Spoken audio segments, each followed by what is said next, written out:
c'est un chantier à 2 600 000 €. La porte sud des 24 heures du Mans vient d'être inaugurée.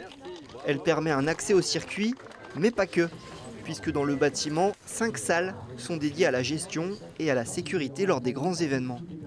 On est dans un poste de commandement qui nous permet de piloter en temps réel nos événements, à la fois en intérieur, sur toutes les problématiques du spectateur intérieur, et puis en extérieur, et notamment sur les routes, dans les parkings et les aires d'accueil. Savoir ce qui se passe, identifier une problématique et pouvoir la résoudre très rapidement, soit en projetant des forces de police, le SAMU, les pompiers, la police municipale, la gendarmerie, donc en projetant des forces de l'État, ou en projetant des services de l'ACO, un service technique, un service électrique, les secouristes, pour pouvoir résoudre le problème. En tout, ce sont 126 caméras de vidéosurveillance qui sont installées à l'intérieur et tout autour du circuit.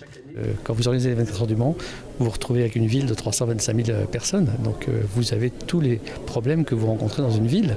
Donc ce sont des problèmes de santé, ce sont des problèmes de pickpocket, ce sont des problèmes de circulation. Tout ce qui peut arriver dans la vie de tous les jours, on le retrouve évidemment sur le circuit.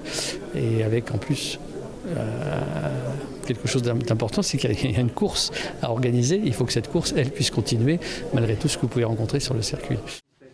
À l'intérieur de cette salle, ce sont toutes les forces de l'ordre, ainsi qu'une quarantaine de membres de l'ACO qui auront la tâche de veiller au bon déroulement de l'épreuve.